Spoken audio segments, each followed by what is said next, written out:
세상에서 토익을 가장 쉽게 강의하는 조성흥입니다. 이번 시간에는 부사절 접속사에 대해서 이야기를 하도록 하겠습니다. 부사절 접속사는 개수와 종류가 굉장히 많습니다. 그래서 하나씩 차근차근하게 비슷한 의미를 가지고 있는 접속사끼리 묶어서 설명을 해 드리도록 할 텐데요. 일단 부사절 접속사를 시작하기 전에 여러분이 알고 있어야 되는 내용들이 있어서 설명을 해 드립니다.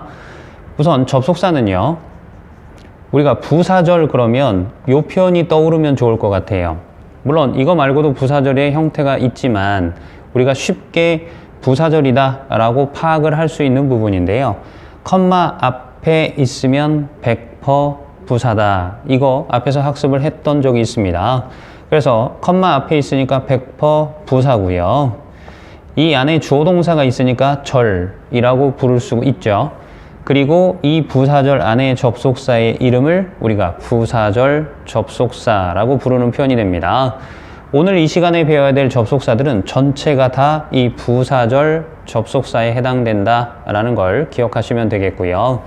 그 다음 두 번째는 접속사와 전치사를 같이 학습을 하게 될 건데요. 접속사는 특징이 뒤에 주어 동사가 온다 라는 거고요. 전치사는 뒤에 명사가 온다 라는 부분인데 헷갈릴 거 전혀 없다 라고 생각하실 분도 있습니다. 그런데 한번 제가 간단하게 예를 들어 볼게요.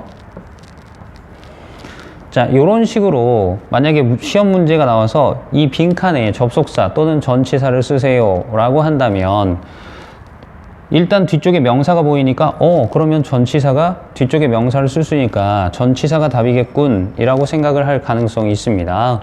그런데 토익 시험 문제는 이렇게 쉽게 내는 경우도 있지만 어렵게 내는 경우도 있죠. 그래서 조금 더 면밀하게 살펴보시면 뒤쪽에 동사가 있습니다. 그러면 동사 앞에 나온 명사가 주어죠.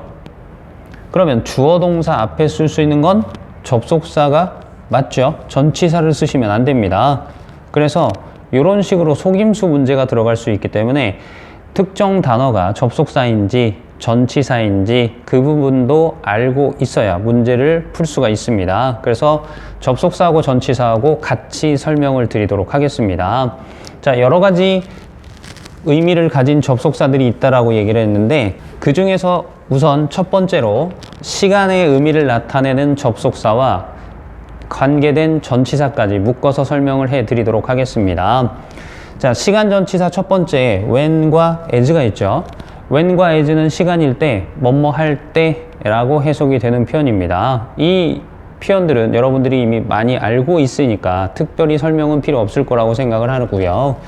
그 다음에 거기에 해당되는 전치사가 in과 at이 있습니다.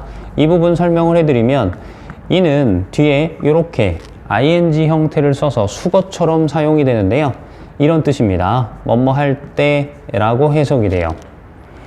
그 다음에 at은 주의사항이 좀 있습니다. 일단 at 뒤에는 ing 오는 형태가 없어요. 다만 여기서 주의사항 두 가지가 필요한데 첫 번째는 이렇게 at이 수거하고 연결이 되어지는 경우에 ing를 쓸 수 있습니다. be good at, 그럼 뭐뭇을 잘한다 라는 표현이죠. 예를 들면 she is good at singing, 그녀가 노래하는 걸 잘해요. 이런 식으로 할 때는 at 뒤에 ing를 수거로 연결이 되었기 때문에 쓸 수 있습니다. 그런데 수거로 연결되지 않고 그냥 at ing 형태는 없다 라는 걸 꼭 기억을 해 두셔야 되고요. 그 다음에 at과 관련된 기출 표현을 한번 보면 이런 표현이 있었습니다. at the request of 뭐뭇의 요청에 따라 라고 해석이 돼요. 또는 뭐뭇의 요청함에 따라 라고 해석하실 수도 있는데 at the request of the manager, 매니저의 요청에 따라 라고 할 때 이런 식의 수거 표현이 가능하다 라는 걸 기억하시면 되겠습니다. 두 번째 접속사 while에 대해서 설명을 하도록 하겠습니다. while은 여러분들이 알고 있어야 될 게 세 가지 형태가 있어요. 첫 번째는 while이 접속사이기 때문에 뒤쪽에 주어 동사 들어갑니다 라는 사실을 하나 기억해 두셔야 되고요. 두 번째는 while 뒤에 ing 형태가 들어가는 모양을 기억해 두셔야 됩니다. 그리고 세 번째는 while 뒤에 전명구가 들어가는 형태, 일단 이 형태를 기억을 해 두시면 좋을 것 같습니다. while 뒤에 ing가 들어가는 건 분사 구문으로 바꿔놓은 형태라고 보시면 되겠습니다. 분사 구문은 부사절을 분사 형태로 바꿔놓는 걸 얘기를 하는데요. 만드는 방법은 접속사 생략, 주어 생략, 동사 원형의 ing 이런 형태로 만들게 됩니다.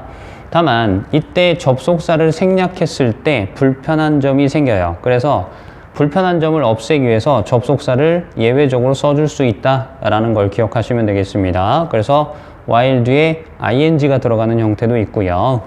while 뒤에 전명구가 들어가는 것도 마찬가지 분사 구문입니다. 그래서 뭐 간단하게 예를 하나 들어드리면 while he is in the kitchen, 그가 부엌에 있는 동안에 라는 문장이 있다라고 가정을 하면, 자, 분사 구문으로 바꾸면 접속사 생략하는데 써줄 수도 있다라고 얘기를 했었죠. 그래서 while 그대로 쓰시고요. 그 다음 주어 생략, 동사 원형의 ing죠. 그럼 is의 원형이 be니까 거기다 ing를 붙이면 being이 됩니다. 근데 being은 생략이 가능해요. 그래서 being을 빼고 나서 나머지를 그대로 써주면 in the kitchen 이런 형태의 전명구가 붙게 됩니다. 그래서 while 뒤에 전명구가 나오는 것도 분사구문의 종류다라고 보시면 되겠습니다. 그 다음에 while하고 의미가 같은 전치사 두 개가 헷갈릴 수 있기 때문에 그 부분도 설명을 드리도록 하겠습니다. during과 for는 뭐뭐 하는 동안 이렇게 해석이 되기 때문에 while과 해석이 같은데요. during과 for가 차이점이 뭐냐면 극단적으로 얘기하면 during은 뒤에 숫자가 나오지 않습니다. 그래서 숫자가 아니면 사건이나 일이 일어난 기간이 붙는다 라고 얘기를 하는데, 예를 들어서 내가 너네 집에 머무르고 있는 동안 이렇게 해석을 하거나 내가 너를 기다리고 있는 동안이라거나 방학 동안 이런 표현들이 있잖아요. 숫자가 나오지 않는 기간은 during을 사용을 하게 되고요. for는 극단적으로 얘기해서 뒤에 숫자가 나온다 라고 보시면 됩니다. 예를 들어서 2주 동안 숫자가 2라는 표현이 나왔죠. 그래서 for 2 weeks, 2달 동안, 그럼 for 2 months 이렇게 숫자와 함께 사용하게 됩니다.